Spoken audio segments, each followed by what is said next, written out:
in a world crying out for a top 10 show. John Rocha and Matt Knost are here to bring you the top 10. Brought to you by the Schmoes Know. Take it away, boys.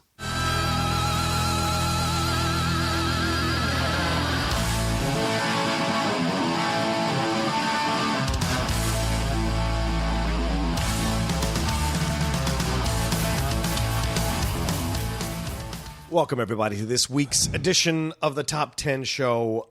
We're coming to you live from my place this time, here in the heart of Los Angeles, live to tape. That's what they said back in the old days, live to tape. We're doing it live to tape. It's like Johnny Carson days. Is that okay? Yeah, I guess so. I guess it is now. I'll put them down. No, go ahead. I did ask after I put it up, but I mean, it was the first thing I asked. Is this kosher? As you were putting them up. Yeah, on your table. I immediately took it down. You gave me a look like, no, it is not. You're fine. It's totally cool. Matt just took his shoes off and put his feet on my table. And I love it. All right, so. It's hot here in L.A., so. What the fuck is going on? It's called global warming, my friend. It's got to. Look, I don't give a fuck what your political persuasion is. It's 95 degrees in November. It's 97 in my house. That's ridiculous. On the day before. Yeah. Fuck you and your 2% of scientists that don't believe global warming is happening. Global warming is happening. It's time you accept it. Let's move on. Now fix it. I am of the belief, like, listen, I don't know the science. Okay. I read what others tell me. Sure. But when 99%, like the highest percentage, a ridiculous amount are all saying one thing. Yeah. This is what we pay them all to do. Yeah, but they're scientists. They're all in unanimity on this. Yeah. Which is like, look, this is a bad thing. And even if it's not, even if we don't know if it's man-made or not, doesn't it make more sense to stop doing those things anyway? Yeah. To promote a healthier earth, to go back to like the balance that we had before? It makes the most sense to me of like, why don't we give this a try? Yeah. It bothers me sometimes because the argument is like, these people who are... you work in shit jobs, you're stocking shelves, or you can barely balance your checkbook or whatever. Even if you work in decent, you have not put in the years of science research that these people have. Neither have I. Yeah, neither have I. That's what I'm saying. On the climate side of things. And what is do you think they have some agenda? Like some idea? No. They're trying to keep, To them, they're reporting facts. Yeah. That's all it is. The weird thing is right now there's a story going around that the ozone layer is the smallest it's been, since we started recording, or like maybe as early as the first recordings. Wow. So we fixed that by stop using CFCs and like aerosol cans and stuff like that. Okay. So there's demonstration of, hey, we diagnosed a problem, we all cut it out. Yeah. And it started to fix itself. What a shock. Yeah. I mean, this one's more difficult because it's energy. Yeah. It runs the world. Right. So it's hard to cut your dependence on that. I guess so. It is. It really is. I mean, think about like if they took all our cars away, because we have the best of the energy demands. We do. And if they took all that away, it's like, how would this society function? Yeah. It's a good question. Well, that's what's his face? Elon Musk is trying to do that. Those like, what do you call those? Like high-powered elevators, for lack of a better term, or train tracks underneath L.A. where you could just, bring your car on the track and it like zooms you 100 miles per hour right to your destination, and it's supposed to kill traffic, kill smog, kill pollution, all that kind of stuff. But I can't imagine it's cheap. No. And plus, the only downside of that is the crash on that, there's nothing you can do. Absolutely. It's 125 miles per hour is, I think I got that right, 125 miles per hour is like the highest speed that you're going. And they have videos online where they have a GoPro or whatever camera attached to the contraption. It's going down the tunnel.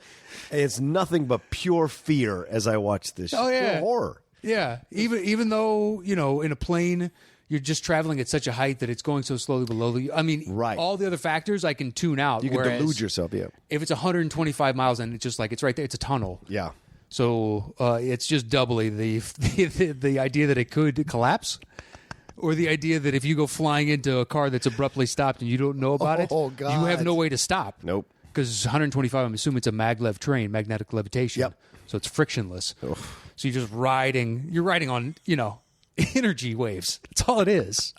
Electromagnetic, just holding up, vibrating the metal below it, and they're just in perfect alignment. And exactly. What's stopping you? Yeah. Reversing the polarity real quick? Like, I don't know how they stop those, actually. Some kid opens the window and drops his iPhone, Next thing you know, the car behind it the energy gets fucked up, and you're just jettisoned. You into took out sky. the windshield of the back car, like fully. Basically. Maybe even if it hit it at the right angle, it acted like a bullet and went through the glass. Because if it hit it like on its long axis, but it's thin, you know what I mean? Yeah. As opposed to being flat faced, like the screen coming at you, that's shattering. But No thanks. the home button's coming at you on the side or something. It's got a shot. Not the home button. What is the side button? Just the power button on an iPhone? No, power button is the home button. No, you're right. The power button is on the side. Yeah. That's right.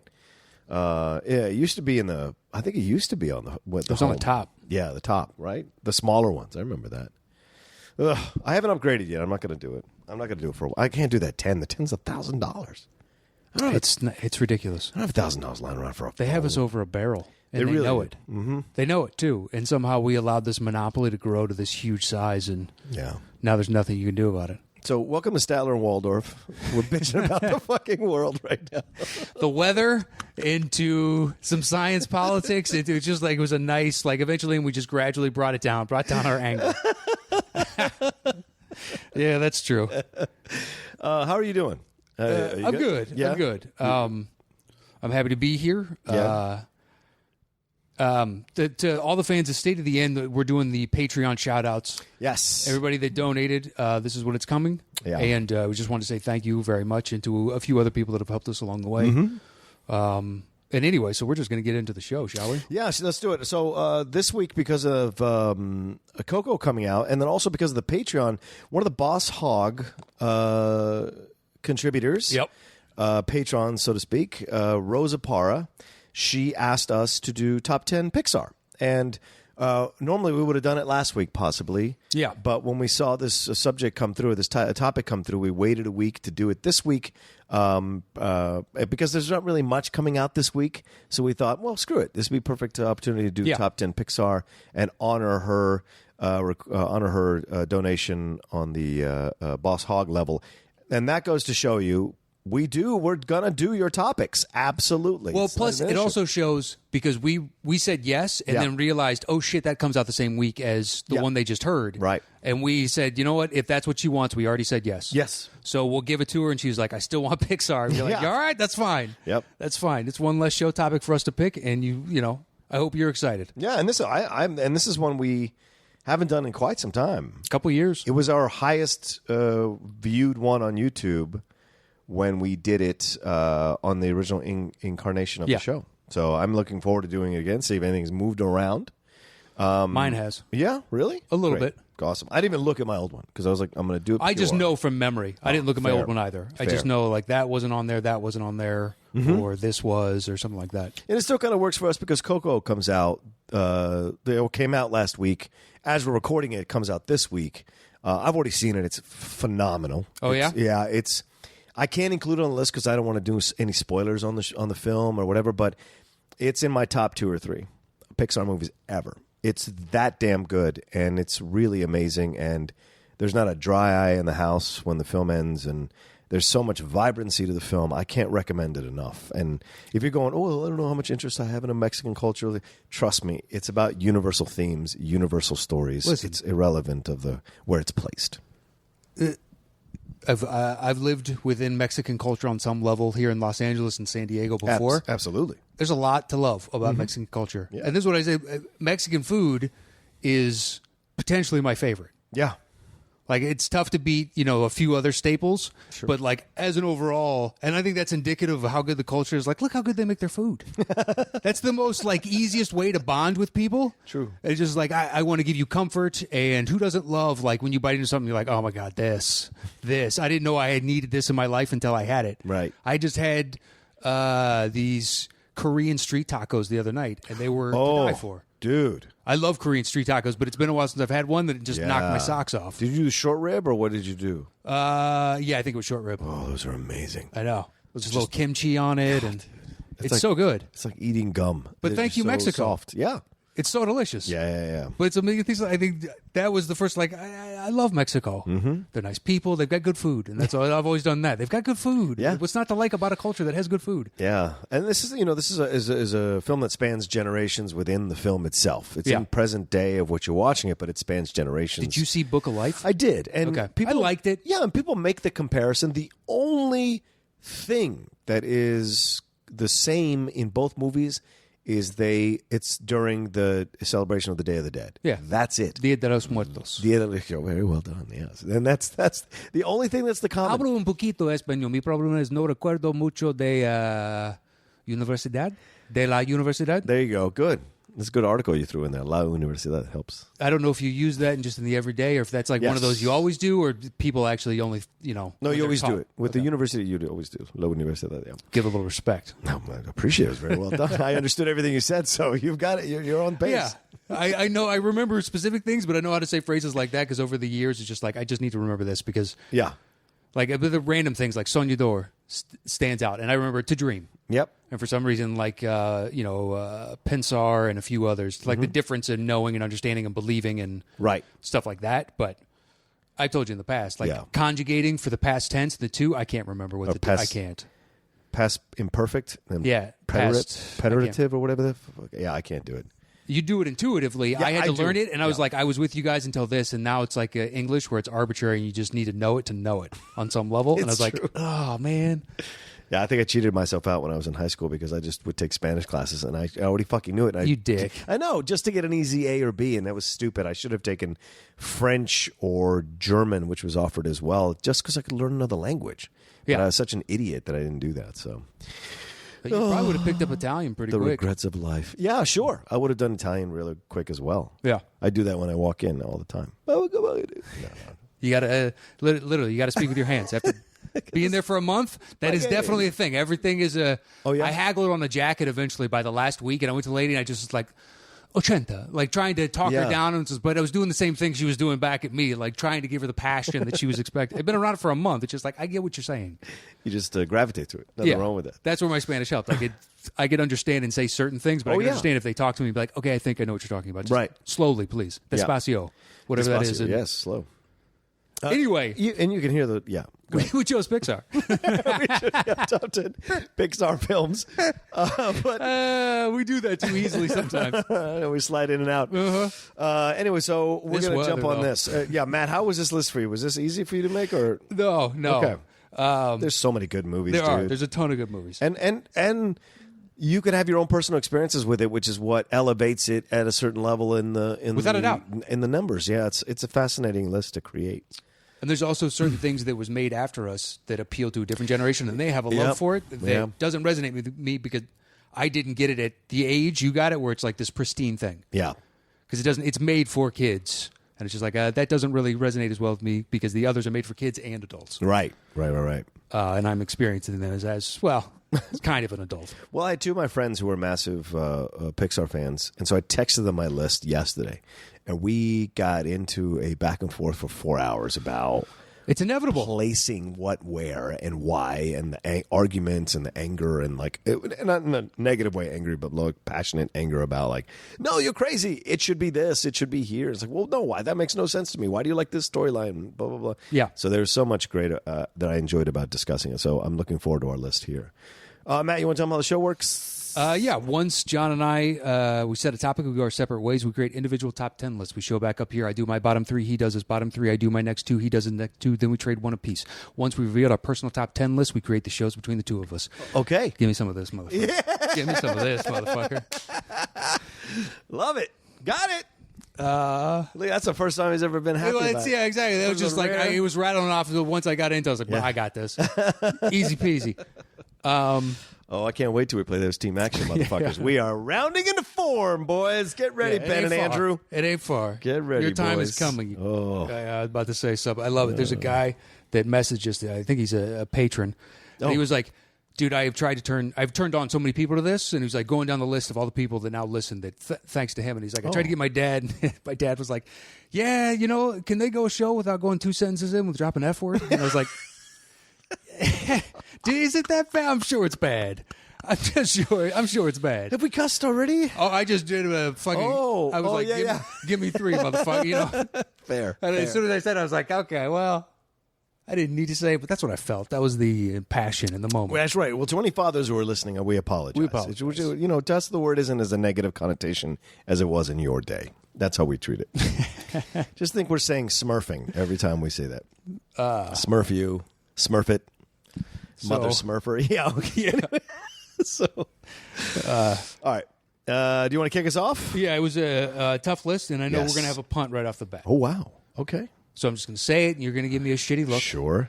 And then we're just going to punt it, and we're going to move on. Okay. Wall-E. Yes, but a slight punt, not a heavy punt. Oh, really? Yeah. Okay. Things have changed. All right. What's your number 9? 9 kind of snuck on. It was like a mix of a few difference. Finding Dory. Ooh, it got on there. It got on there. Well, respect you. It's not on my list, so go ahead, please. Well, it's one of those of whatever the next thing comes along. So it sounds like, potentially Coco. Yeah. That will drop off. Because I think I'll keep Wall-E because we can get into it later. Sure. But anyway, Finding Dory, I had heard mixed going into it. Mm-hmm. And I didn't know what to expect. And I was like, I don't know how you hang an entire story around that character because that character just floats in and out. Like, it doesn't have the mental capacity to lead a narrative film on some level. Right. And the amount of heart that I felt at the very end of it when it all comes to fruition. I don't want to ruin it because it's only like a year old if you haven't seen it. When it all comes to fruition, you know it's going to because it's a Pixar/Disney film. So I'm not giving anything away by saying that. No. I almost broke. Wow. In the theater. I understand like the flaws that others point out, but I had a lot of fun on it, and I think it was like, more towards kids on this one as opposed to the adults, which the first one was. Yeah.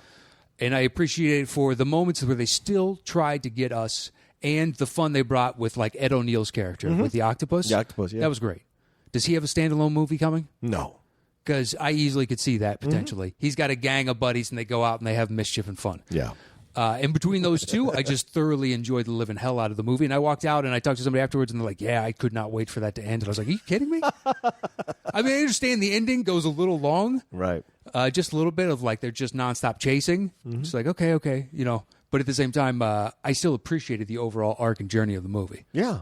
And is Gaffigan the voice of the whale, the white whale that keeps banging his head on? Is that Gaffigan or who is that? It could be. I don't know. I'd have to look. I always forget. But yeah, I enjoyed the movie. Actually more than I anticipated I would as well. And it didn't make my list because I just don't have the same kind of magic for it. But I thought it was a serviceable sequel. Certainly a good sequel to, and that's a tough thing they to extended the do life a of something sequel to. Yeah. That I didn't think could. Yeah, absolutely agree with you there. And maybe even gave life to new ideas down the road. What if we did this with this character from this movie? Mm-hmm. That's what's kind of interesting about the Pixar universe, man. You may like a film, but you got to wait like 3 or 4 years for a sequel, or even longer with Incredibles 2 coming out finally. Yeah. Like, because it takes so long to do these animated films, and then also people already have other ideas in the pipeline. When I visited Pixar like 2 years ago through the Schmoes for Good Dinosaur, man, it was insane to see how many people work on these projects, and then how many of them are already like generating new ideas for new projects before you're even halfway done during the current project. And they all have to like pitch to see which one gets chosen. And they really do take care of their people, man. And so it's a fascinating place. I would love to work there if I could get a guaranteed 20-year contract, because that's a tough place to live financially, Emeryville and San Francisco, because of the rent and everything. And there's a lot of homelessness in San Francisco now because the prices have gone up so high on rent and everything like that. So that's now an epidemic in that city. So it's a tough city, man. Yeah, I don't know how beautiful. I love San Francisco. Yeah, it's my wife and I talked about like this potentially could be a place where we retire because we both love San Francisco so much. Yeah, but at the same time, just like I don't. The dollar goes so little there. It just really does. Jesus, you need to be a billionaire to retire here and have like an enjoyable life. Yep. Like, oh my God, that's ridiculous. I guess I'm just visiting San Francisco then. It looks cool from here. Yeah, exactly. I'll save my money and do other things too. Exactly. Because that means every penny then is just going into living in San Francisco. I don't get the vacation, to live there. Right. Like, I don't know about that. All right. What's your number 8? My number 8 is Ratatouille. Oh, a slight punt. Just a slight punt. That's fine. All right. That's fine. I knew there's going to be, there's going to be quite a bit of crossover. It just depends on where on your list. All right. What do you got? Which number? Are we doing 3 and 3? Oh, that's right. 3, 2. We've done 3-man weave lately, yeah. I'm sorry. I'm so used to all the guests. By the way, thanks to Rachel for coming on last week. She was great. Yeah, the string of guests have all been great. Yeah. Jason and Mark. Fantastic. And the fan interaction with them. Thank you so much for, creating a fun conversation over various platforms. It was a lot of fun. It was a blast. All right. My number 10 is Cars. Yeah, no. It's not. It didn't make... That's the made for kids that I was talking about, which is like, you got to be a certain age. No. Or maybe a certain age inside. Maybe a certain age. Yeah. As an adult, I think that certain age is lobotomized because there wasn't much to emotionally connect to, and the action wasn't good enough to compel me. So I didn't enjoy that movie. I think that movie came along at a time for me when I was starting to grasp like my parents getting older. My parents like the idea that they might go someday. So when I was watching it, I like car racing stuff, so I was a big fan of that with Lightning McQueen. I liked Owen Wilson. But when he goes to the town and like the small town, and they all like are coming up to him and they all want to be friends with him, and then you see him pushing back, and you see the relationship he has with Paul Newman, and then experiencing what it was like to be like Paul Newman used to be him when he was younger, and then all of that and the idea of time, the idea of age, the idea of like the progression of things, and then when the car goes, like you're just like whoa, when the car dies, you're just like what? They found a way to put a death in a car movie, Jesus Christ! So all of it with that is always connected with me, and I really enjoyed the vocal performances that Owen Wilson had, and Bonnie Hunt too, as the love interest in the movie, or as a female in the movie, and all of that, and the stuff that he learns. Tony Shalhoub is hilarious. There's so, and of course Mater. I thought Larry the Cable Guy did a nice job as Mater. Yep. So I just really enjoy the movie. It's one I revisit every once in a while and watch because it's just like it's something I understand and I know, and this idea of getting on the road and just disappearing for a while, getting on, hiding out in some town to kind of figure yourself out and come back and fight for something that's been taken from you, like the Schmodown belt. I'm sorry. Okay. Anyway, that's what I'm talking. So anyway, that's why I like the film. So we also like is it's the little man standing up. Yeah. We've talked about that before. I think that appeals to you more than any other because that resonates sometimes. You're like, really with that? Oh, it fits that mold. It's fine. I got those myself. That's just one of yours. It's just like when it's the little guy. It really is, thumbing his nose at the fucking big guy, and you're like, let's go. Let's dance. Yep. Let's dance. I'm ready. Let's dance. Yeah. It's now or never, so I'm going to put up a stand, so let's do this. All right, so my number 9 is Monsters University. Is that on your list? That's where that took over Finding Dory. Okay. I know people love Finding Dory took over that. People love Monsters Inc. And I understand why people love Monsters Inc. Monsters University just has so many things that I enjoy just a little bit more from my own perspective, right? And sure. I really enjoy the whole idea of them getting to know each other, a frat boy type situation versus the nerdy kid, and then like they both have to come to terms with their the worser parts of their nature when they get emotional about a situation or when they feel embarrassed about situations, the things that they do, and then they make it up to each other, and then the guy becoming the villain who is the villain in Monsters Inc. Ultimately all of that happening, and then the switcheroo at the end, like all of it just really works for me. And the setting it in the university setting for me also worked, having been to college, 2 separate colleges, experiencing that life and that culture. And just something about a lot of it really spoke to me more so. And Monsters Inc. is a beautiful damn movie. I love it to pieces. I just think this has more to say about being yourself rather than accepting your limitations, which I feel like Monsters Inc. seems to say, like, Mike, it's okay that you can't scare people. You need to accept that you're not able to do this. Okay, well... That's the kind of what I... It's a discussion for a different time. Sure. Thunderdome, maybe. Dun, dun, dun. Yeah. But, Monsters University was really enjoyable. Yeah. I loved the frat games. Mm-hmm. Oh, the frat games are great. Yeah, the amount of fun that they managed to squeeze it, like just coming up with new, interesting ideas that are just... They're not harmless fun because people are getting hurt, but at the same time, they're cartoon characters, so they're not really getting hurt, so you're fine with it. Right. It's cartoonish. And all the things they do, but at the same time, like, recognizing who they are and the perception of others of them. Yeah. And then basically, like, I can do other things. I can prove myself. Right. Sure. I enjoyed that, yeah. All right, that was my number 9. So then my number 8 is Up. Yeah, not on my list. Ooh, it still didn't cross over for you. Man. That opening 10 minutes is gold. Yes, it is. It's some of the best filmmaking you're ever going to see. It's so funny that your argument against this film is my argument against Private Ryan. Those first 20 minutes are fantastic. Everything I think overall, the problem with this is afterwards I just didn't care about the story because it took it to a place where it was all ridiculous. Oh, really? Yeah. Okay.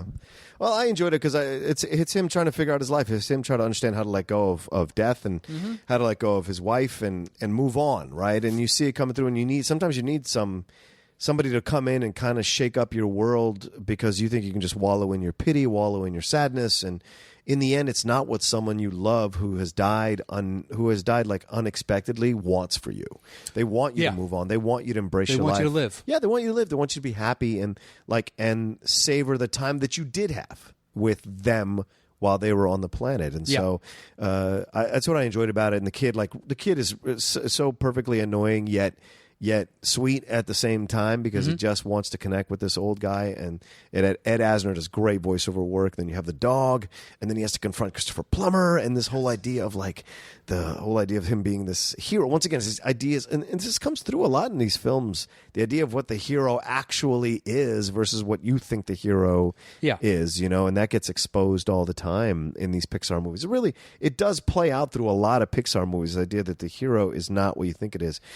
And as we talk about this, the John Lasseter stuff that's come out, I wonder if there's some of that in there, like subconsciously, this idea that he is not as cool as you thought he was because he was doing these inappropriate things with women. I think allegedly, this is an archetype we've seen before. Yeah. So yes, you may be right. Who knows? You may be right. It's so deep in the subconscious. But it's also a villain we've kind of seen before. Yeah, true. So it's not like they, because they're trying to express an abstract idea, you need to find things that we already are conditioned to understand, intrinsically, to convey a larger message. So it's just like, I get who that guy is. The problem is I like the dynamic between the old man and the kid.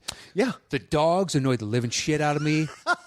Doug? Doug and the evil guy's dogs. Oh, yes. Those were just shut up. Just shut up. And then the bird... And it was just like, what is going on in this? And I just felt disconnected entirely from the story. Well, I loved it because he goes on the adventure. The adventure that he never could take, he finally takes, and he has to be forced to take. And because it isn't how the adventure he wanted to go on. You know what I'm saying? And so, but you're right. Those first 20 minutes, or 10 minutes rather, I challenge anyone to watch the first 10 minutes, and I'll break down and cry your fucking eyes out. Oh, sorry, dads. Yeah. It's so impressive. Yeah. In 10 minutes, you managed to make me care about two characters that don't speak. Without saying a word. That don't speak. And when it happens, you're like, oh, my God. Yeah. And you're so tuned in. Like, it grabs you. It is a ball punch. At minute 10, you're like, I'm in. What do you got? And then afterwards, it's like, really? Chirping dogs? And I thought, okay. Just, no. I couldn't do it. The second she stumbles on the hill, every time I watch that movie, the second she stumbles on the hill, that's when it starts happening for me, the fucking tears. I just start going, oh, here it comes, shit. So I love that movie, and I dig the message that it has to say. Yeah. After that open 10, go ahead. What's your number? No, we're up to you, right? What's your number 7? Let's see if this is a punt for you. I doubt it. Toy Story 2. No, I did not put it on my list. This is the one we fought about. Okay. That my friends and I fought about because they both put it on their list. And my friend Shannon, he texted me in capital letters, I love Toy Story 2. And to me, well, you talk about it. It's on your list, so I don't want to put it down before you talk about how much you like it. See, I like it because it's a nice bridge episode between 1 and 3. Mm-hmm. They're extending the storyline. They're basically like, they're exploring the idea of these characters and also expanding the universe into like he would have had a playset if he was that popular. Yeah. And where are they now? And like a different reality of what kind of life do you want to lead? You want to basically flame out and you're just this comet and here you are over here and you're lifeless? Or do you want to try and feel and connect with others around you? Yeah. Do you want to be a display piece and that's how you're remembered? Or would you rather live the rest of your life and just figure it out as you go? And just to see that and like to see a cartoon question that type of reality as an adult watching that, you're like, that is what legacy do I want to leave? Yeah. And you're like, that's really interesting. The fact that they do this under the guise of like, there's so much action going on, so the kids love everything about it. Yeah. It is so kinetic. And when you bring in like Joan Cusack. Yes. Is Jesse. Yeah, amazing. Yeah. And Kelsey Grammer, his voice is the old prospector. Yeah. Like stellar additions to this cast. It is a huge ensemble and they all do amazing voice work. Right. And to bring two more life, like she's so root and tooty. Yeah. Just like, bah, bah, bah, and you're like, God, I love everything about it. Jesse going forward as a character is great for the franchise. Absolutely. They got a long-term character out of that. Not one that you feel is like Rene Russo in Lethal Weapon 3, and then she's back for 4, and you're like, oh, you're back. Yeah. Okay. Okay. So the universe is officially expanded. All right. I thought that was more of like a fluid dynamic. You'll see where we're at. Like Ocean's 13, they get rid of Catherine Zeta-Jones and Julia Roberts. Like, no, we're good. We're going to move on what we got. Yeah, we're not going to build with that. Yeah, but I will give that absolutely that whole storyline with the prospector and their old show, Woody's Roundup or whatever it's called, and the record, and then Jesse's story, dude. When she the the pain and the anger and the bitterness of being left behind. And you feel it. Yeah, you really do. And the song is perfect. The Sean Colvin song is like devastating when you listen to it. And so they do that a lot with music, though. they're so You Got a good. Friend in Me? Oh, That's yeah. one of the saddest and happiest songs. Yeah. It makes me both simultaneously on some level. Fuck what's the one? Flying. I Will Go Flying No More. How's it go? It's when Buzz realizes that he can't fly with his plastic wings, and he jumps. It's Randy Newman, and he jumps. And goes, Give me your best Randy No, Newman. Give it to me, baby. You're getting some hand things going here on the side. I like it. Like you're channeling them. What do you got? I don't know if. Is it You Got a Friend in Me? He also does Short People, and he does. I love Randy Newman. I think I love L.A. And he does the opening to Major League, the movie. Yep. He does the opening song, but it's when Buzz jumps off and he falls and he goes, and he like falls against the ground and pieces of him break off and he says, and he says, so I will go sailing or flying or sailing. I think it's sailing no more, because he starts out so I can fly. Yes, I can do blah blah blah, and then he jumps off the thing, and then he falls, and then crashes, and then and then you have this shot of like poor Buzz Lightyear staring at the ceiling, and he's saying, I will go sailing no more. So it's just so sad, man. It's fucking sad. So I love that. He does great, and you're right. The music does. But here's another movie where the idea of the hero, of the prospector, of the good guy. Yeah, he has nefarious agenda that is selfish. It is for him that he wants to, because he wants to be sold to people who want to own him and appreciate him. Yeah, and he knows he can't do that without Woody. Without Woody, He's right. not enough on his own. Yep. At least he doesn't believe he is. Right. But at the same time, you could do the inverse of, there's somebody else, a collector out there that has Woody, because Woody was everywhere. Right. You're the rarity. Yeah. You're the special one, and the one that finds you is going to love you, so why not just enjoy who you are as opposed to trying to conform others to. Yeah. It's an evil little character. It's a dark. Yeah, it's kind of a dark little. They movie. do that a lot in Toy Story. Yeah, you're right. That was your number 6. All right, so here's going to be a big punt. This is your number 6. Yeah, this is going to be a big punt for you. All right, guy. So we'll just go ahead and get ready. Dismissive look. I'm ready. Put my shield up. Toy Story 3. Holy shit! 6. I got reasons. You better have damn good reasons. I got reasons. Because Toy Story 2 has a lot of holes in it that I was careful not to exploit. The whole Wayne Knight storyline is ridiculous. All right. I'm going to let it go.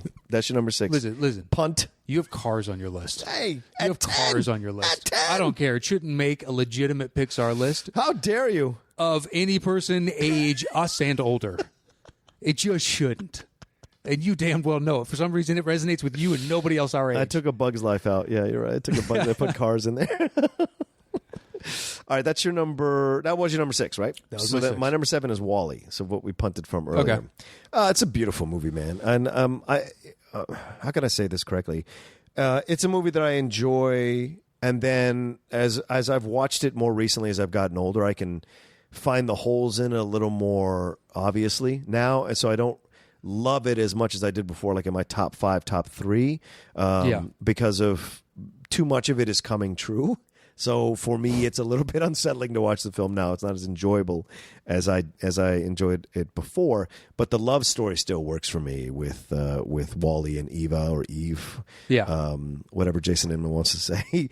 It still works for me, and there's still great adventure, and they're trying to escape all this stuff. I love that they use the couple of really sweet songs from Hello Dolly, which is kind of not that great of a musical on like a movie, but they use the numbers really well in the film to kind of showcase his love or his kind of romantic soul as a robot, and his longing for others. Mm-hmm. That's the first half of that movie I love. It's just the second half. You're browbeating the same concept over and over and over to me at least, for like 45 minutes. Yeah, on the ship and everything like that. I get it. Everybody's fat and they're just resigned themselves, and the ship is making them happy. So why upset this order? Because we're just lazy inherently, and that's what got us into this situation. And going back means we'd have to do work, and we're not going to do that. So the ship is really just looking out, and just like I get it. You're like, I got it. I get it. I understand what you're saying, and it didn't. The people that do and love it for that. Yeah. God bless you. I just I already know that, and it's sad and it's depressing, and I don't want to see that, and I didn't find it fun. I loved the first half, and I was like, character doesn't really talk, and a cricket is so entertaining. Yeah. Or a cockroach, rather. Yeah, the cockroach, yeah. Yeah, cockroach is a little buddy, and then all of a sudden you're like, might have a buddy cockroach too. You're like lying to yourself just because you're so alone. I bet you would, though, if you're just by yourself. There's one other thing. What's up, man? Fucking Tom Hanks made a buddy out of a fucking volleyball. Yeah. I mean, seriously. The whole thing also, I think, works near the... I get it. You're right. I think you're absolutely right, Matt, and that's what bothers me. It's just like, okay, we get it. But still, the moment when they get off and they see the flower or the plant or whatever growing out of the ground, it's a very hopeful moment, which I enjoy. So, although I may not revere the last half of the movie as much as I used to, I still enjoy the movie, I enjoy watching the movie, and I like the way it ends. Plus, dude, it has one of the best songs of any Pixar movie, that Peter Gabriel Down to Earth song. I fucking love. I'm sorry, I'm cussing so much now. It's the amount that we always cuss. I apologize that I put that in your head. Yeah, you know it's in my We're not over the top, but we use it. Fair. That and amongst other words. It's true. I love that song. It's a good song. It's like Gabriel. It's amazing. Like, the guy is an amazing guy. Like, I love his music, but he does not release a lot of stuff, so it's so frustrating because you really want to enjoy his music and his songs, and when you release something you connect to, it's like, damn. Yeah. Like, Magnetic Fields released a song, or they had a song on their 69 album called The Book of Love, and then Gabriel redid it for the Richard Gere, Susan Sarandon movie where they're dancing and stuff, and I was like, damn. Shall We Dance? No, that's not the name of it. What's the name of it? No, I know what you're talking about, but I never saw it. I just remember like seeing posters or something for it. Yeah, because Jennifer Lopez, like still images. Jennifer Lopez is the teacher, I think. Yeah, and so you might be right on that because I thought first when you said that I was like, wasn't Lopez in that? Yeah, like okay, yeah, if she was the dancer, that you might be right. I think it's Shall We Dance? I think because there was like a bunch of them, right? There was the Banderas. It was one. It was in the Lopez is hot era. Yes, agreed. So that's the only reason Jennifer Lopez was in that movie. Because she had a bunch. That one with McConaughey, Made in Manhattan or whatever. Yeah, Made in Manhattan. Oh, that was terrible. That was Ralph Fiennes. Not McConaughey. McConaughey's the wedding planner. Yeah. Ugh, I shouldn't know this much about J-Lo movies. Yeah. Just a weird era of... She had talent, man. She had talent. Out of Sight.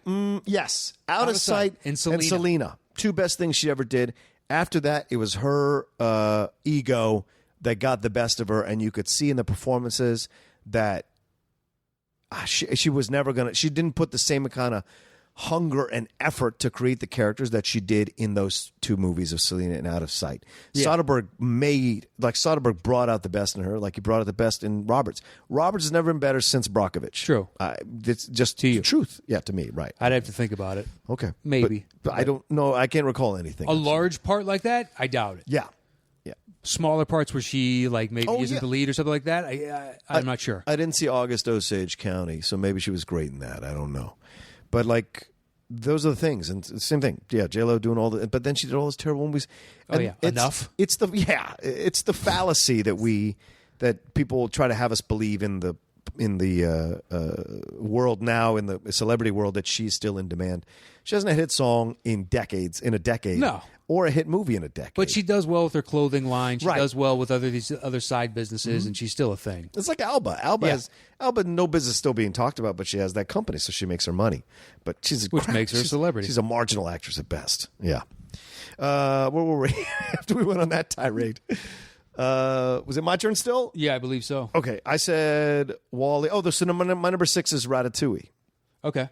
Yeah? Another small punt. Wow. Oh, punt. Okay. So what's your number 5? No. From me earlier. Oh, yeah. What number did you That have? was my 8. Yeah, okay. This film is so much fun. It is. Patton Oswalt is great in the voiceover. I don't know who plays the guy. I forget. I know that... it sounds like Brad Garrett doing a French accent. Oh, no. It is Brad Garrett. Is it Brad Garrett? But I don't know who plays the kid that he's trolling by yanking his hair. I don't know. Right. I know Jeanine Garofalo plays the girl, the love interest. Okay. And his dad is played by Martin Landau. The dad rat is Martin Landau. Okay, I don't know who his brother is. What, Raph? Yeah. I don't know who his brother is either. What is the character's name? Raffi? That's not Raffi. It's got to come up in the Schmodown. Please remember. No, the rat is Remy. That's why. Remy's the rat, yeah. Never mind. But it's a fun little story, It's a story about a rat who wants to be a chef. This whole idea that even someone as low or from a situation as low as a rat could want to be something so high end, and it's this idea of pursuing your dreams, and you never know what can happen, and you make Might as well the effort. You might as well try. Exactly. And you never know how it's going to work out. And then you have to also come to terms with the fact that people from your stratus, from your social level, from your strata, are going to judge you for wanting to go higher, wanting to be something else, Yeah. And so Stay down here with us. exactly. This is what I know. Why would you elevate yourself? Why would you do something different? Why are you trying to be better than me? Although Yeah. his dad is just trying to keep him, protect him. Yes, he is. Right. Yeah. It's he is the leader of this tribe, so to speak.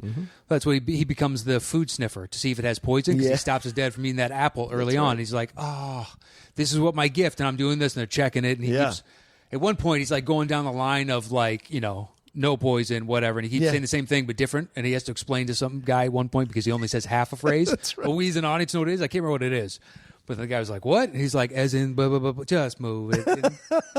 He's just so upset with his lot in life of I know I can be more. Yeah. He's more intelligent. Yeah, he's still trying, but ultimately, he's going to be frustrated there, and he has to leave. Mm-hmm.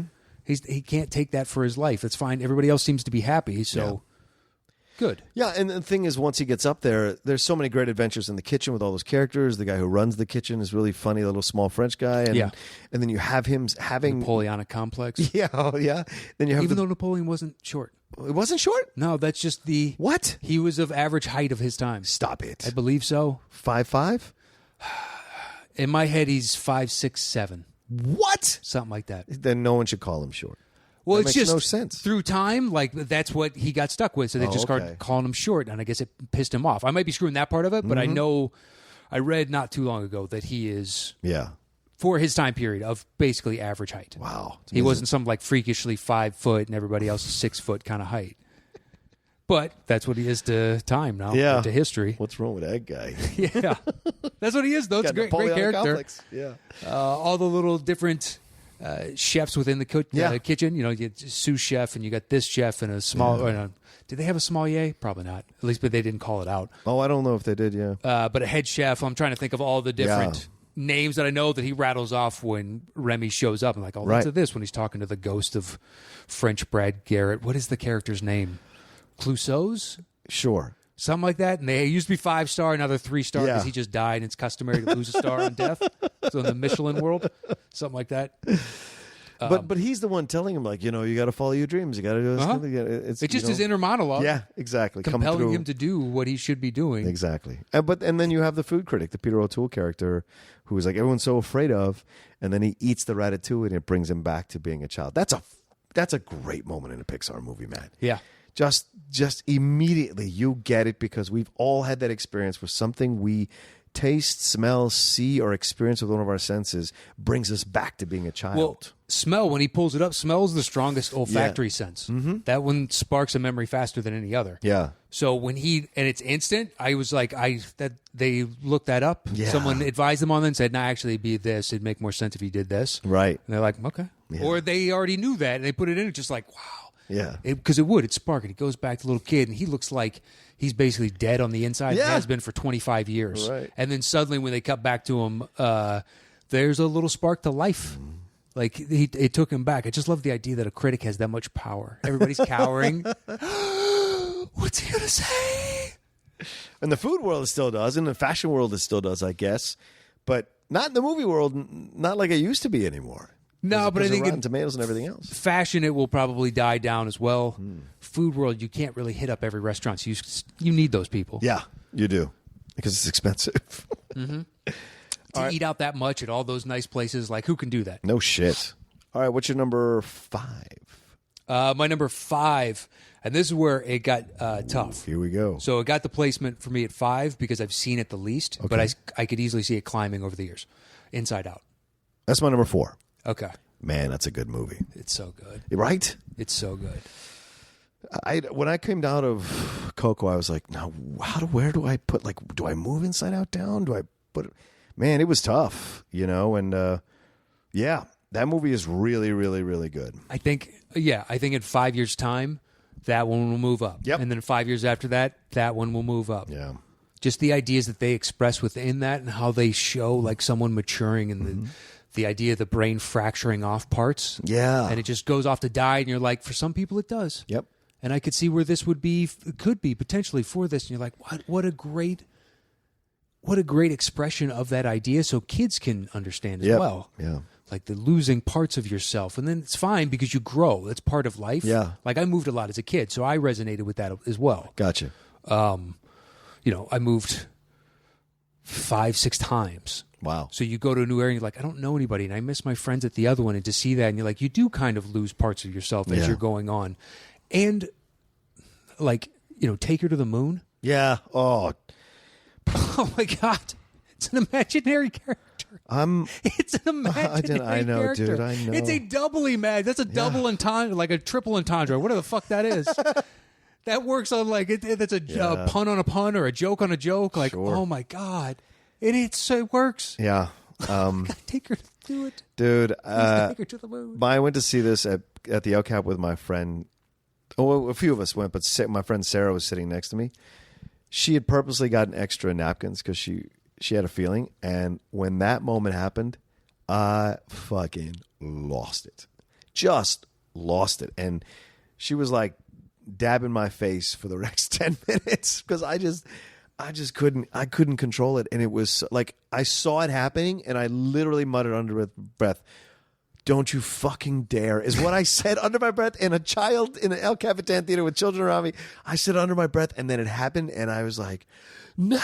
I just fucking lost it, dude. And it's the Bing Bong just going, let's do it one more time. Oh, dude, stop. You're going to make me do it again. Dude, when I saw that, I had the same reaction. I had a little girl sitting next to me, and she had those little light-up sneakers. Oh, yeah. And she was kind of kicking her heels together. Yeah. So they were lighting up every once and again. So it didn't bother me because I don't care. I'm so zoned in. Yeah. Usually, if that was an adult or something, I'd be like, why why do you have like those that? Shoes? And why do you continue to do this? That's annoying. Why do they make them in that size? Yeah. When it's a kid, like, I don't even care. I'm so excited that you haven't moved. Yeah. You're just as transfixed as I am. You're loving it. And I said to myself, like, don't you lose your shit in front of this little girl. Like, seriously, that is the verbatim sentence I said to myself, and in my head I was quivering through that. I didn't, but I came so close to break, and I was like, oh my God. The only reason it's this low is like I haven't seen it enough times yet. Yeah, and the more fair. I see it, it's just going to inch its way up. Mm-hmm.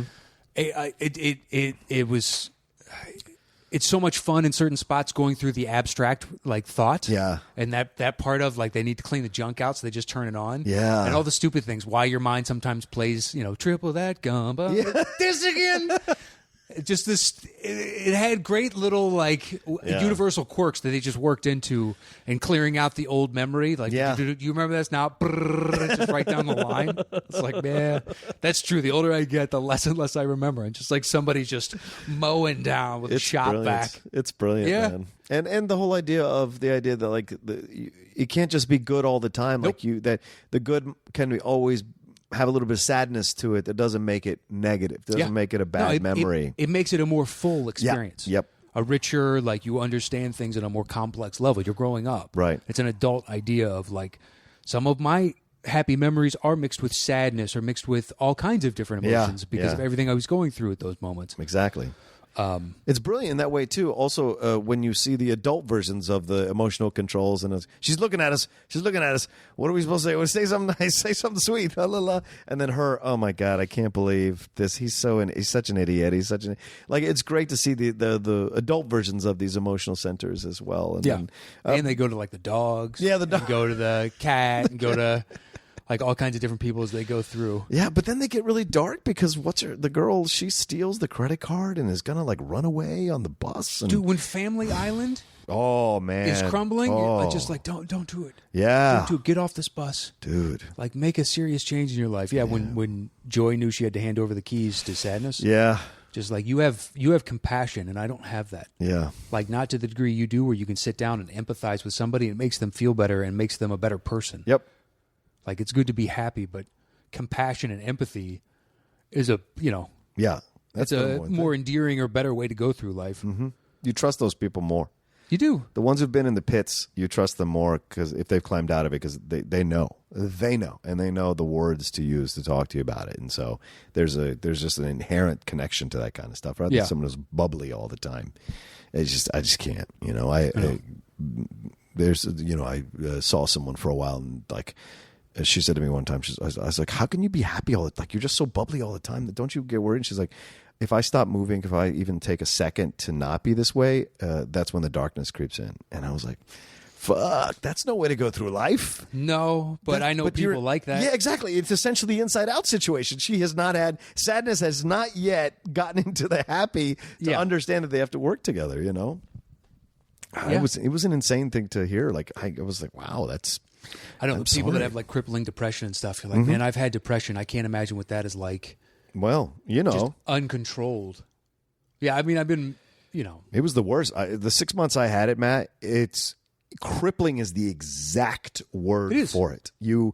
Everything feels barely function. It feels like failure everywhere. Every day. Everything you touch feels like failure. The air, the sun, everything just feels like it just reminds you of failure. Yeah. And it just casts you in. Yeah. I would never wish that on anyone. No, man. The worst 6 months of my life, dude. Like, it was just like fucking just every day, just everything is shit. What's the point?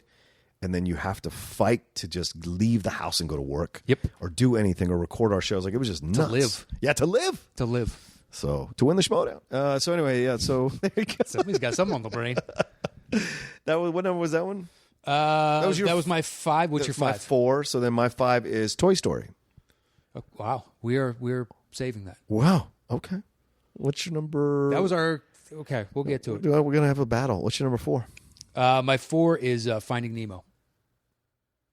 Yeah, Slight Punt. Oh, okay. Then, where do we go? Your number 3? Yeah, my number 3. Yeah. Which apparently is not going to make your list. Ooh. Monsters Incorporated. No. It does not make my list. Nothing for you? Nothing. It's not that it's not nothing for me. It's that I don't gravitate to that film the way I'd like to gravitate to that film. And it has some sweet, sweet moments. But the overall message of the film is... See, Mike, you can't be a scare person, accept your limitations and accept what you are. I see. I never thought of it like that, of accepting limitations. Yeah. To me, that's a glass half empty kind of analysis of it. I looked at it more like play to your strengths, just like they did in Monsters University. Kind of like, here's what everybody thinks if you play against that. Show them that you can succeed, right? Because they don't even think you should do that because they think you're just terrible in general, right? So figure out. You're obviously not good at this. Fine, pivot, do something else. Figure out. And he was amazing at the other. And overall, like the dynamic between the two of them, the fact that they do really genuinely complement each other. Yeah, they do. And there's no like I'm trying to break a record. They're just trying to make each other better. And I love the simplicity of the story because what child couldn't understand a monster in my closet? Yeah. And the idea that they're actually really nice. They just do that because they use that as energy. I love that. And then the corruption ultimately at the end, like when they made this huge, disgusting device to just pull every last amount of energy, no matter how much it destroys a child's psyche. Right. And just to get more energy. Like there's another corruption of a character. Absolutely.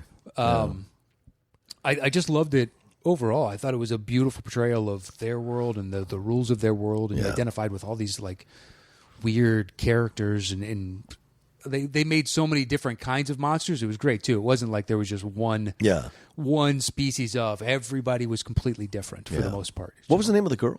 What's the name of the girl? Dot.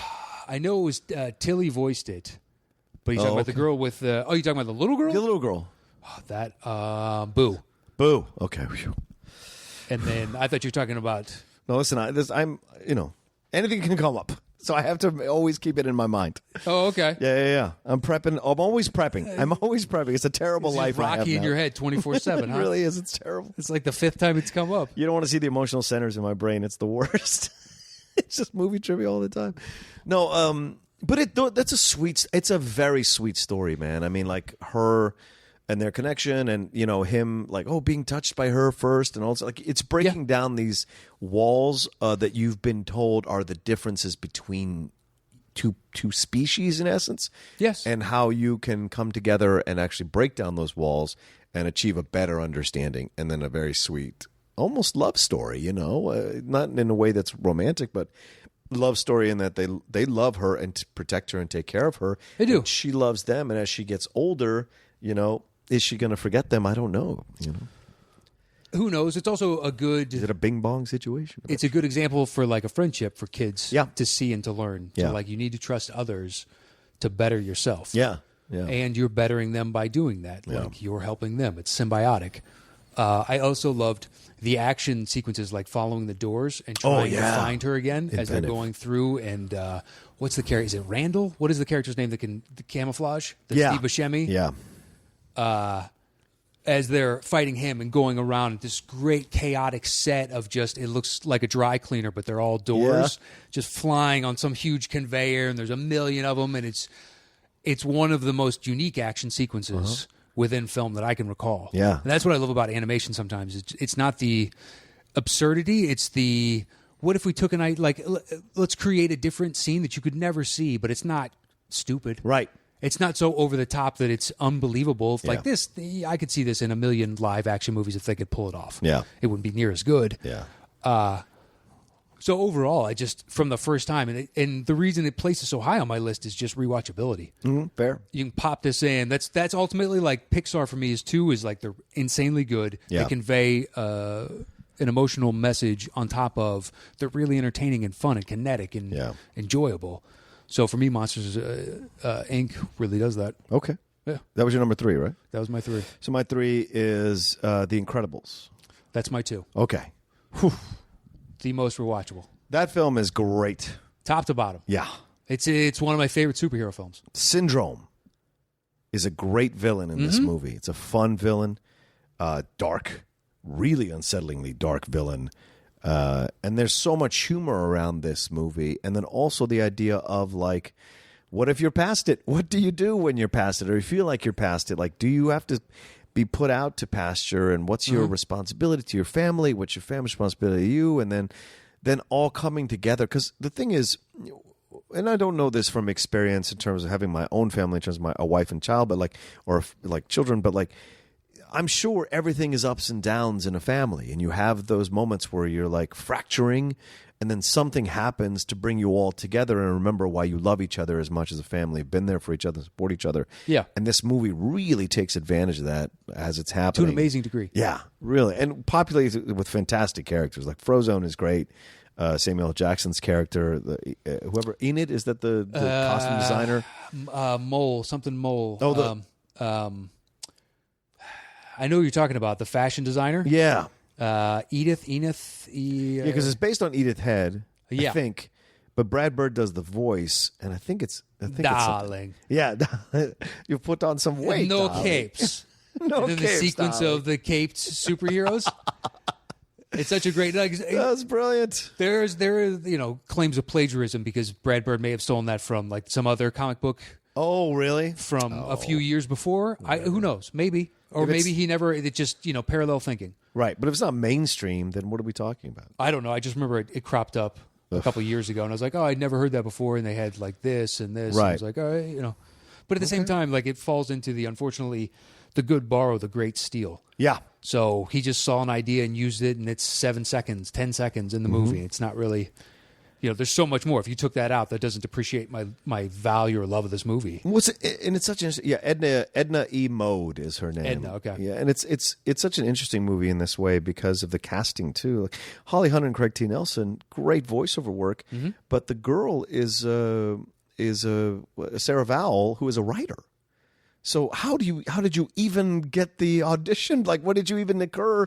Like, what is it about? And she does such a great job playing that kind of goth person who is going through her own like kind of identity crisis. Yeah, because she has these powers, but she's not confident in herself to use these powers. And she's going through teenage. She's exactly teenage years. Exactly. And then you got little Flash or whatever his name is running around all over the place trying to figure himself out as well. And then they finally come together as a team, and Elizabeth Pena plays the character. That was great too. They have Elizabeth Pena voice a white character with white hair doing these things that she's doing. It doesn't matter that she's a Latina actress.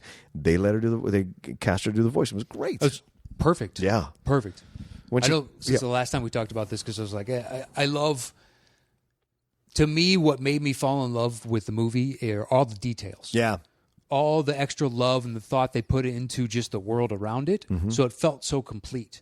everywhere they went, whether it was in the man-made world, but my favorite is going to Bond Villain Island. Oh, yeah. Syndrome. Yeah. And it is just one great idea after another. And the stupid transport. Yeah. It's such a dumb idea, and I love everything about it. Just this little bubble, and it's on a monorail track that goes around the outskirts. And great little scenes of, like a Captain America-esque, I just parachuted in behind enemy lines, and I'm here to, do a stealth attack like a ninja or something. Right. And the device that Syndrome creates to take him on, it's learned, and it's taught itself how to basically defeat you, the ultimate one.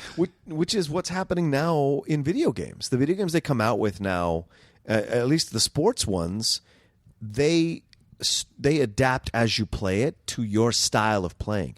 It starts to see your movements and how, like with FIFA, the computer gets more and more difficult because it starts to see your patterns of who you pass to, what side of the field you use the most, when you do the crosses. So it starts to understand how you play. So then you have to adjust how you play to counter them knowing your tactics. It's fascinating, man. I like that, but it's unsettling too. Exactly.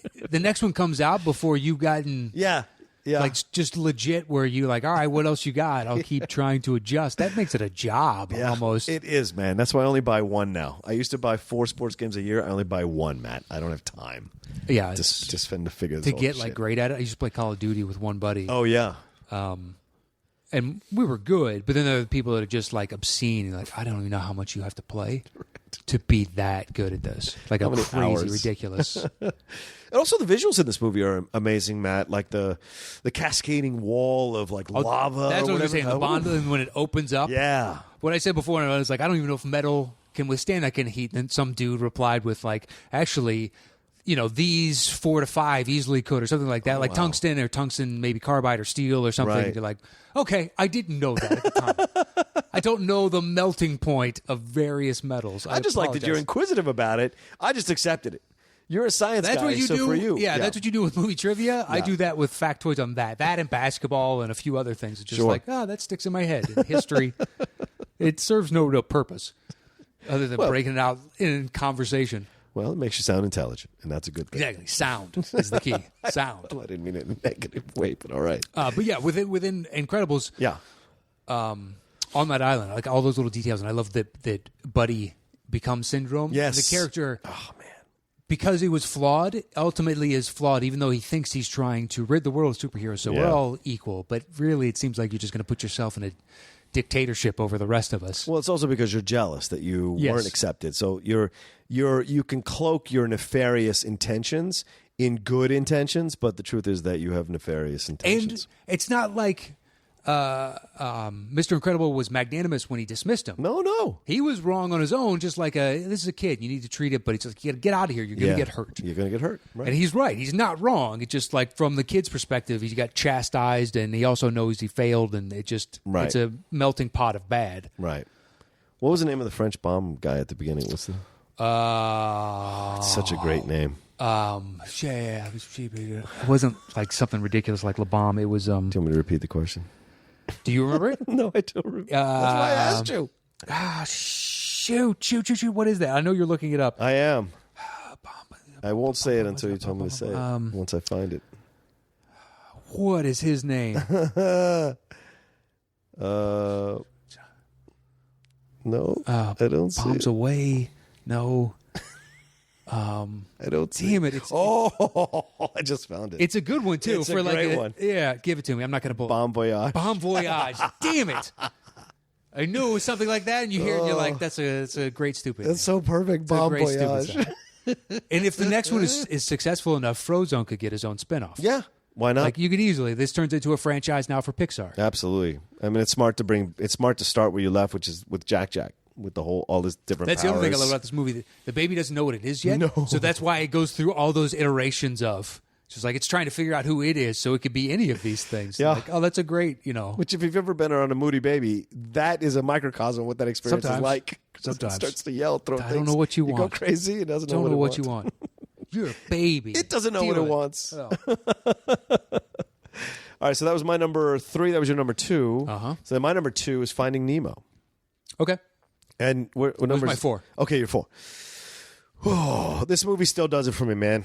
It's the father-son thing, dude. I can't get rid of it. I'm not there yet where I can move this down. I'm coming close. I'm coming real close where I have to go like, okay, that was of a time for you, and it's time you start moving that down the list. You don't have to do that. Well, I just feel like that's just a natural progression of things. I'm not doing it from a negative place. It's a progression of things. And so for me, it's still one that I revere. I still go back to and watch all the time. If I catch it when I'm flipping channels on the Disney Channel or whatever, I will sit and watch 20 minutes of it if I've got time to watch it, because I just enjoy the interaction of all the characters in the movie. And at no point am I bored. At no point am I like, okay, what's the next scene? Right, exactly. And that's what I found interesting. And every step of the way in this journey is littered with incredibly interesting and fun characters, you know, from the turtles, dude, from those guys, from the Mike, those the seagulls.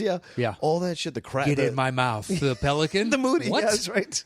Get in, just like he knows the danger, and they're not recognizing the threat that just surrounds them. Exactly. And the aquarium. The aquarium is so full of Brad Bird again, or Brad Garrett. Alice Janney, Willem Dafoe. Yep. Who else? There's at least 2 or 3 others in there. Yeah. Who's the shrimp? That I don't remember. And there was another. Does he speak? I think he's got like a French accent or something. Yeah. And he comes out and he cleans like the fish. Yeah. He cleans Nemo. Now he's like 10, just gleaming, just glistening in this light. Does he say boss or something like that when he head or chief? I'm not sure. I can't remember. Oh, clean boss. Yeah, there's a number of great voices throughout. Obviously, with Ellen DeGeneres and Albert Brooks, just great. And for me, the scene that breaks me every time is when Albert Brooks is trying to drag Nemo out from the fishes when they're caught in the net, and he says, "Dad, I can do this. You got to let me do this," which is the whole point of the movie. He's led to that moment because the whole reason Nemo flew off is he wanted to test his boundaries, you know, and the dad just kind of forgot and it was like kind of got caught up, and then boom, he was gone. It's like, oh shit. And so, okay, what do we do with that? And he's chasing the whole time. And once again, this is a tragedy where the father is stuck in the situation, or the husband is stuck in the situation, and because of outside occurrences, he has to leave the comfort zone of the sadness and the overprotectiveness and let go a little bit more in his life and with his child. And so you see him like going through all that and Ellen DeGeneres is brilliant. You see that idea and understanding with him evolve over the course of the movie as he interacts with people, especially the turtles, when the little turtle goes flying off. Yeah. And he freaks out, and the dad's like, he's got to learn. Yeah.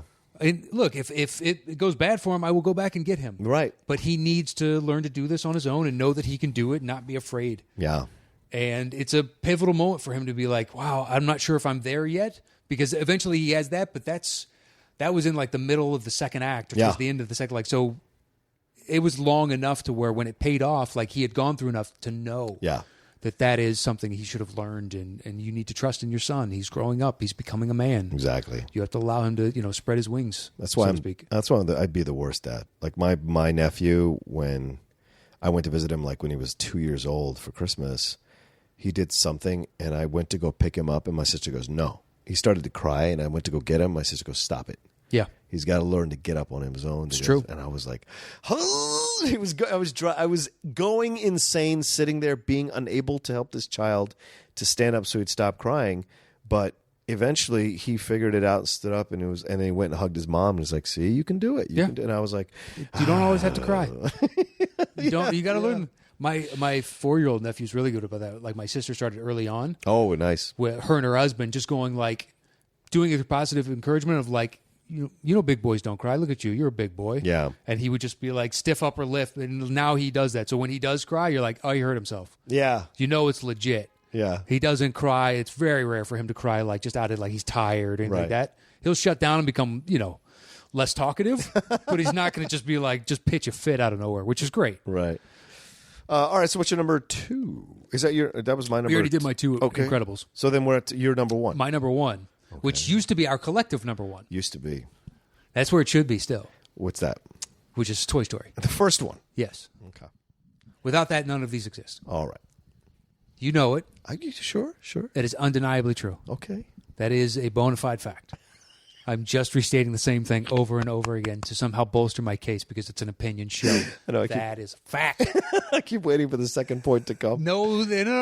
Circular logic, my friend. Okay, I'm just going to keep... You're in the Tumblr cycle. We're just going to do this for a while. I can't penetrate this. I remember the first time that I saw it, and I have always liked animation, but there were certain limitations. Every once and again, something would stretch outside of it. Yeah. And kind of, ask something else of you as opposed to just let's have fun on a story or enjoy ourselves. Right. It's pure escapism. And the first time upon seeing this and walking out of it, I was like, wow, I am so transfixed. This created my love of everything Pixar thereafter. Mm-hmm. Upon seeing this, basically it was like smack. It was heroin. It was like, what else you got? Yeah. What else you got? Because that was amazingly successful, and you introduced me to like 10 characters that I now love, which is impossible to do. Yeah. Where you have an understanding of who all of them are, and that comes to fruition later on, like which we're going to get to on your number one. Yeah. Where now the characters have been in themselves so long that they can actually have fun with some of the flaws or some of the different ideas that they've already expressed. But it all starts right here.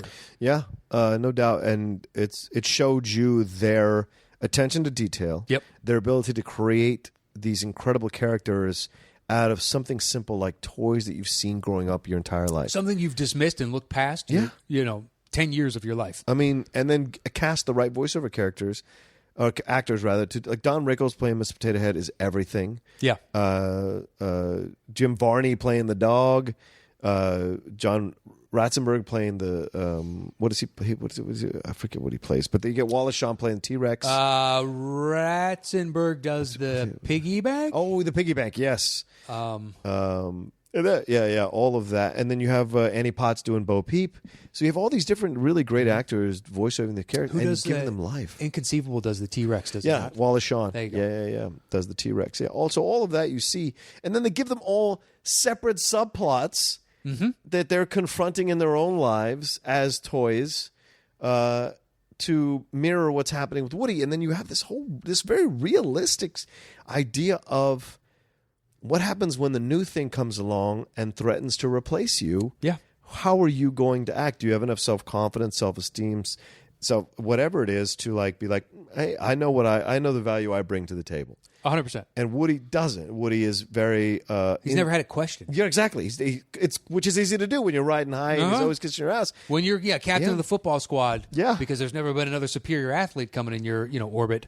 And then it's you easy get to beat. believe. Yeah. Yeah. You're like, what do I do from here? But I also love the fact that this is like the first time an animation project was all done in CGI, that it took like, to me at least, I don't know the facts behind it, but to me at least it took so long to render all that footage over and over, given the speed of the computers at the time. Like, this was a labor of love. Yeah. And they had no idea if it was going to be successful. And to do what you were saying before with all the different subplots, to know that you have to spend all the time, instead of cutting corners and getting something out sooner because this is taking so long. Yeah. Just like, no, we need to. We've already put this much time in it. Why would we short ourselves? Right. And you see it across the entire screen. And from then on, Pixar has just only elevated their game. Yeah. But that one must have taken, I don't know how many years compared to what it takes now. Yeah. No, yeah, absolutely right. 300% longer, 400% longer, something ridiculous. But yeah, so anyway, let's get to your number one. I know it's coming. You're not wrong. Well, yeah, because it's an opinion show, so this is my opinion. Toy Story 3 is my number one. Yeah, I get it. It's just, for me, a more adult story, a more fleshed out story with these characters. 100%. I don't find any of the storylines like kind of questionable or don't come to fruition in a way that I was hoping it would. Everything plays out in a darker realm with lots of air, which Ned Beatty voices. He's one of the most unsettling villains you'll ever see. Well, just because there's a chilliness. Yes. It's just an understood, this isn't a threat, this is a certainty for him. Yeah. And you're like, oh, that's a different animal. That's not some big, like, I'm bigger than you, I'll beat you up. That's just something like, trust me, I am trying to figure out how to kill you every time I see you and every time I don't see you. And that's the thing. That's what I think this film has more stakes to it, because the villain is ruthless. There is no, like, Prospector getting crazy, and there is no Chip or whatever his name is. Can I ask a question? Buzz or whatever his name next door. Yeah, the main guy. Yeah. This one is so geared towards us. Yeah. That do you think it deviates a little too much from also trying to be at least down the middle, which they used to do with appealing to kids and adults? Well, and this one skews way more adult. Well, it does, and that's probably why it's number one for me, because it's something that I think is amazing that they're able to do in an animated film. They still have the vibe of it being a kid's thing. The whole thing do. The whole thing with Ken and Barbie is very... It's unsettling. I can't imagine being a kid in there watching that, and because it's not like one looming threat. There's kind of numerous threats. Well, sure. Like the kids are a threat. Living in this environment is a threat. The other toys are threats. Right. And the threats are lethal. Yeah. Where they end up in hell, in essence. The characters are cast into a swirling pit of hell. Yeah, right. I mean, and it's so funny because they use these things that you remember from when you were a kid in preschool or elementary school. Yeah. The baskets of toys as a cage that they all get in the prison. They're essentially prisons that they get moved into and whatever. And I love it because it's also all these generic types of toys of like, I may not have seen something like that, but I say something close to that. Yeah. Some like weird like bug robot type of thing, Right. and you're like, yeah, I didn't have that one, but I had a friend that had something very similar. I think I read that it's a kind of a version of The Great Escape because they're all there trying to escape the Nazis. Sure. Lots is essentially the Nazis kind of keeping them there. But that's what's fun too is that you see them come together again to escape a situation, and then in their efforts to kind of like escape the main villain, they are ready to die. They are in that moment when they're about to die. Dude, that moment is one of the greatest moments of Pixar history. Just them realizing that they might get incinerated in the trash compactor, and then while they initially react to the possibility, and then they realize that it's actually going to happen, and they reach out and hold hands with each other. Fuck, dude. That is some powerful shit in a Pixar movie. And of course they get saved or whatever, but like that moment is so powerful to understand. Like if we're gonna die, at least we're gonna die together. We're gonna die holding hands, and like that's, dude. I don't think I have the words to convey the powerful nature of that scene, man. So that's what elevates it. Toy Story is a good film. I can't. Yeah. Toy Story 3 just elevates to a whole nother. Everything you're saying is true. Yeah. And I perfectly accept. The only reason like 2 and 3 were bundled together is like all 3 are making my list. Yeah, okay. So I need to parse out and give love to other things. Right. So part of that is like Toy Story 3 is a flawless movie. Yeah, really. It is flawless. Because even like, Lotso, you think he gets out of it and he didn't get out of it. And the motivations for why he turned that way, you're like, I get it. Yeah. I get it. Yeah. Like you make perfect sense. It just... Not everybody's experience is yours. Well, even if you had the same experience, not everyone's going to react to it the way you did. Exactly. That's what's key there. Just like Jesse. Jesse might got left, but not every toy is going to react the way Jesse did and come back with this bitterness about it and this anger and this hurt like she does in Toy Story 2. Lotso is the same situation, It's like, oh, okay, what's the payment for what you did, But then also has a great moment at the end where the toys are handed off to the next generation. And I think that's important too, this idea of like just because the person who was with you for so long leaves, it doesn't mean that the situation has to end, has to change in the negative. This moving on to the next person doesn't necessarily mean it's a bad thing. So yeah. I love the Mr. Potato Head on a tortilla. It's just when I saw that and you're like, oh, that's great. That is so much fun. Because what kid isn't going to love to watch that? Yeah. Because you've been browbeating them with looming death now for 20 to 25 minutes. Oh, and then Buzz doing Spanish. That was brilliant. Yeah, that was great. Oh, it's just so much. So there's so much about the film that I absolutely love, and so that's why I put it in the top. But Coco, I'm going to need some time. I'm going to see it a couple more times. It may replace it. It is that good. So we'll see. Yeah, I can't wait to see it. Yeah, you'll love it, Matt. I think you'll love it a lot. I can't, because thanks to seeing 3 Billboards with my wife the other night. Oh, yeah. It's gotten her in the, you know what, I could have fun doing this Oscar season. Let's go see a bunch of different movies. Like, yes. Wow. Let's go. Let's do it. Because she loved that. And I was like, I'll. We'll get the movie pass. It's only $7. Yeah, I'm going to sign up for it, over this holiday weekend. It's so much easier. All right, that's our lists. There it is. Right, yeah. Let's there's a lot of good, let's compile this thing. Hold on a second. I'm going to turn the lights on. Yeah, it's getting a little bit dark. Of mood lightish in here. I believe it is my turn to bang. Okay. Shebangs. Oh, so I make up the, I get the list. Okay. You're writing down the list. All right. Let's put this together. All right, so number 1. So where do you have Toy Story 3 on your list? I've got it at number 6.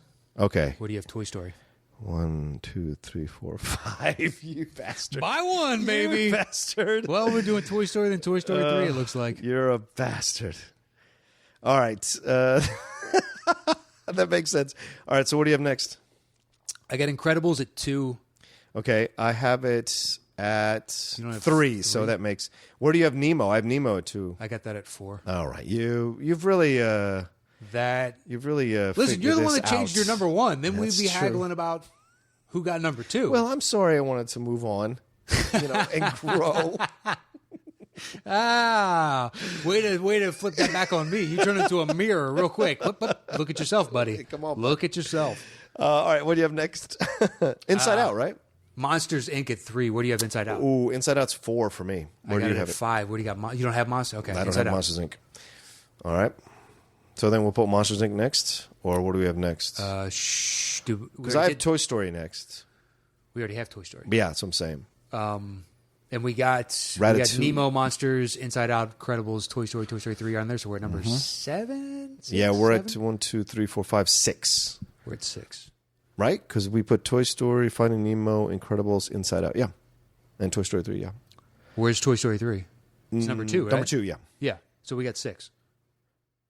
Oh, Toy Story 3, Incredibles, Finding Nemo, Inside Out, and... Monsters. Oh, I think you said so we're Monsters putting Inc. next. Yeah. Sure, I'm sorry. I thought that was just retelling. Mirror back on you, my friend. I thought we were considering because sometimes we'll go to the one... Sorry, that we It's both my have. number 3, because after that we have commonality, I think, at the bottom of our list. We do. Ratatouille is the next one for I'll me. give you that. I've got it at 8. I think you got it, what, 6? Yeah. God, I still love that end scene. And then I think the only commonality we have left is Wall-E. Where do you have that? Yeah, I have that next at 7 or 8. How many spots are left? 2? 1, 2, 3, 4, 5, 6, 7, 8. 2 spots left. We have to put Wall-E there. We both have it. I'd rather have Toy Story 2 than Wall-E, personally. At least I enjoy Toy Story 2 the entire way through. But I don't even have it on my list. That's very true. Go ahead, put it on We can put there. Wall-E there, and if you want to put Toy Story 2 next, we can do that. Thank you. Thank you. We have to take Up off? Come on, I only like 10 minutes of that movie. Right, that's a genuine statement. I'm not bullshitting. Fine. There's our list. All right, let's just count it down. All right, I am banging. You're banging. The top 10 Pixar movies. At number 10. Toy Story 2. At number 9. Wall-E. Number 8 is Ratatouille. At number 7. Monsters, Inc.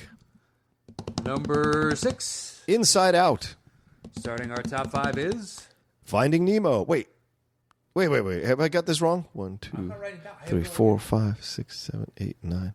Hey, did we jump? Wait, let's stop a second. Hold on. Toy Story 3, The Incredibles, Finding Nemo, Inside Out, Monsters, Inc., Ratatouille, Wall-E, Toy Story 2. Wait, did I miss anything? No. Look at your list. Did I miss anything? I didn't write it down. No, but I mean your actual list. What did you say? Toy Story 3, Incredibles, Yep. Finding Nemo, Inside Out, Monsters, Inc., Ratatouille, Wall-E, Toy Story 2. Yeah. Okay. 1, 2, 3, 4, 5, 6, 7, 8, 9. We need one more. We need one more. What are you talking about? That's 10. How is that 10?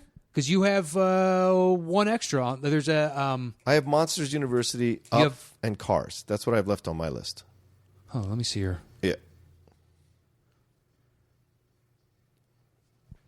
You were at 9.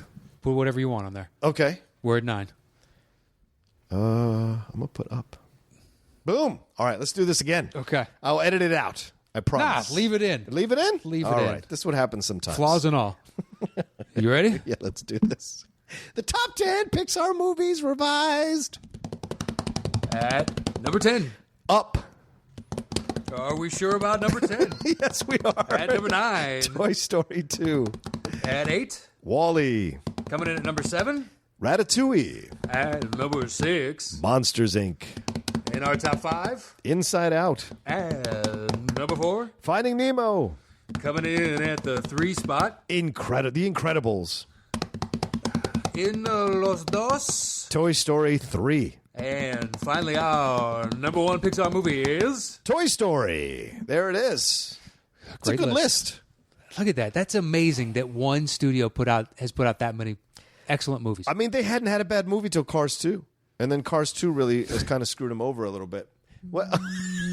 I can't say Cars is a bad movie. I think its predecessor takes that crown. That was the first time I walked out of Pixar going, what are we doing, fellas? How dare you? What are we doing? How dare you, sir? Oh, my God. Yeah. Well, that's our list. There you go. Like I said, go see Coco. It is super good.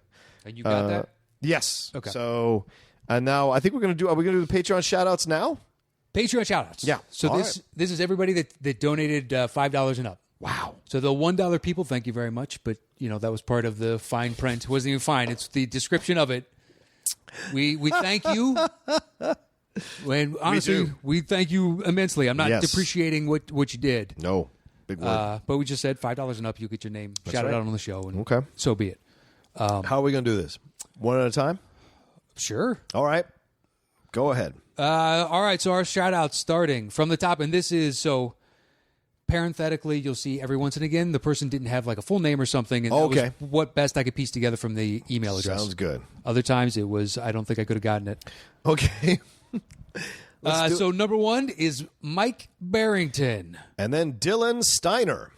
Camilo Gutierrez. I like that. Anthony Casanova. Drew Inns. Rosa Para. Matthew Jasso. Robert Haley. Claiborne Williams. Fresh Prince. That's all it said. There it is. And the email address was the same. My apologies. Fresh Prince, whoever you are, let us know. We live not that far from you, apparently. That's apparently not. Next is our boy, Christos Alexakos. Yes, I love it. Oh, I knew I'd get Wiley, owner of Guideline, Wiley Todd. Parenthetically, Wiley Todd. Parenthetically, yes. Rachel Silvestrini. Jake Higgins. Brayton Bizdick. Sure. Joey Anthony. Andrew Hayes. Ellis Menchaca. S. Naughton. Keaton Rees. Andrew Marker. Brian Seferny. Francisco Ramirez Burgos. You have said this name multiple times. I love it. Well, just the last time I said it, you're like, it's Burgos. And I was like, all right, fine. Lindsay Toll. Brett Yo. Joey Peter. Tom Costlany. Yes. Gulick Granerud. Ed Buskirk. Laura Deverson. Niall Blackie. Brian King. Simon Brulard. I like that name. Lawrence Witt. That's another good one. That's a good one, right? Kristen Smith. Hello, Boo. Kristen. Hello, Kristen. Boo. Ryan Brandos. Chris Jones. David Mitchell Baker. Jack Von Oord. Marcel Behrman. Aaliyah Moore. Hi, Leah. Robert Cooper. Matthew Thompson. Chris parenthetical Gohansj. That was the front of the email. I don't know. Maybe the last name is Gohans? Oh, maybe Gohans. No idea. Okay. Nicholas Smith. Fraser Jubb. Matthew Hall. Alejandra Padilla. Oh, that was good. That was way better than mine. Well, I should hope so. Yeah, Jason Taylor. Jay Watson. Seth Shearer. Oh, shit. I lost it. Where were we? Hold on. Seth Shearer. Jay Watson, Seth Shearer, Jason Taylor, Jay Watson, please. Seth Shearer. Hold, please. Jack Gratis. Matthew Lee Cravens. John Holloway. Cooper Jones. Katie Seven. Matt Jund. Joseph Burt, what? Matt Jund? Jund, maybe. Matt Jund. Joseph Burt Whistle. Giancarlo Simonetta. Nice. Simonetta. Andy Ortiz. Trish Ratner. Jim Payne. Yure Mugerli. Sure. I like Mugerli? that. I don't know. It'll work. John Keefe. Oh, here we go. Here we go, Matthew. All right. Thuzanth Santharaligan. There we go. Santharalingam. Santharalingam. Something Rallingham. I'm going to name my... Thuzanth Santharalingam. That's going to be my fantasy team next year in NBA. Jeff Saliba. Ian Morgan. Julian Key. Dan Nye. Hello, Dan. Lee Bosch. Trine Mogard. Greg Paust. Or do you think it's Trine? I don't know. Steve Morris. Hey, Steve. Your boy Steve. Nice. Oh, how kind of. I didn't know he did that. Yeah. Joshua T. James. Ricky Rivers. Gordon Roosling. Joshua Frazier. Colin Murray. Jeff Peters. Oh, Patrick Campbell. Bar Shamrich. Mike Austin. N.A. Nicole A. I don't know who you are, Nicole. Sami Al-Sahati. Al-Sahati, yes. Okay. I'm thinking that I misspelled the next one, so it's probably Jose. Or Rose. Yeah, maybe Rose. Sure. Goiko Valentin. I can look that up, and I apologize if you're on Twitter or something. I will give you a specific shout out there since I didn't type that right. No worries. Luke Larson. And Nathan Williams. Boom. That's everybody. Thank you. Thank you all. To everyone. So much. Yeah, thank you so much. Mm-hmm. And I have an idea for, I was going to float to John that I would talk about, and if that's the case, then you will hear it probably on an episode in the very near future. Nice. He always comes up with good ideas. I like it. Thank you, everyone, as well. Like, it's so amazing to see all these contributions and people caring about the show as much. It means so much to Matt and I because, like, sometimes we do the show. It can get. It was in the previous iteration. It was a lot of work, a lot of time. To know that you guys are willing to, kind of help us offset that a little bit means a lot. And to hear your comments every time we post a new episode, to go back and forth with you on the Facebook page, on Twitter, whatever. It's a lot of fun. It's something I look forward to all the time because I love some of the ideas. I love some of the concepts that you guys come up with. Especially on Facebook, like some of the posts that people put up. Mm-hmm. I know Chris put one up that was just like, you know what? Where's everybody from? Yeah. We've seen our raw numbers before, and I even put that in there. We've seen our raw numbers before but to kind of put small avatars and names to, I live here. Yeah. Oh, hey, where do you live in that? Now those people are connecting. And they're finding each other. Just like it's crazy the reach of the people out there that do listen and just chimed in. But there have been other ones that I've liked. Well, someone tweeted about loving the way you defended Braveheart on our last episode, and he's from Scotland. He's like in Scotland listening to our show. Oh, I didn't see that. Yeah, it was on Twitter. He was like, I love that Knost defended Braveheart and the way he talked about it. It brought a tear to my eye, blah, blah, blah. And the guy's from Scotland. So there you go. I don't know how I didn't see that. Apparently he didn't tag the person he was talking about. Yeah, you got to tag him. It's easy. I don't know. We get a flurry of tweets at various points during the week. So it can get lost in the mix. And anybody that we don't respond to, it's just because of that. We're getting so many in a day, it's kind of hard to keep up, and you miss, especially when there's huge chain conversations. Yes. Oh, my gosh. And now at 280 characters, it'd be like paragraph, like long paragraph. That takes up the whole screen. Like two of those take up the whole screen. You're like, wow, this goes on for a while. Yeah, but it's been so much fun. So thanks so much, and please keep supporting the show and get other people who love the show to support the show. It's always good to get that situation. I mean, that's you seen what the goal is on the Patreon page because we want to get to that studio where you can just comfortably, Matt and I, go to a studio, rent out a studio every week, and record the show or a couple of episodes, and have a great technician behind it to make the show sound even better. Yeah, so it's always fun. And when you use the drum next time, the actual drum in studio. But yeah, we just thank you to everybody. We're going to continue to work to be more on top of, we've been on the ball about a lot of stuff, but just to continue and maintain that pace and try and, deliver you the bang for your buck since you guys showed faith in us to do this and be like, you're putting your hard-earned money with us, then we want to make that, worthwhile to you. So we're going to continue to work on and find things that, hey, maybe that doesn't work and we'll get rid of it, but we'll replace it with, we're going to keep trying to make a better, more enjoyable overall show for you. Absolutely. And that's it. So from the bottom of both of our hearts, thank you. Absolutely. All right, well, that's our show for this week. Thanks so much. Matt, where can people find you? Just on Twitter and Instagram at Matt Knost, MattKnost. Oh, yeah, and if you want to donate to the show, if you're the first time you're hearing, you haven't donated yet, you can go to www.patreon.com, patreon.com/the top 10. You can see all the different tiers from $1 to $50. It's all available. Whatever you can do, it's always great. You guys can find me at the Rocha Says on Twitter and Instagram, and find our Facebook page as well. Join the group. A lot of fun banter going on recently, and that's what Matt had a great suggestion to turn it into a fan page or a group page so that people could comment and we could all chime in and have ideas. Better. Exactly. So it was a lot of fun to see that happen. Yeah, and that's facebook.com/groups/the top 10 show with the number 10. Boom. There you go. All right. Well, thanks everybody for listening this week. We will see you all next week on the Top 10 Show.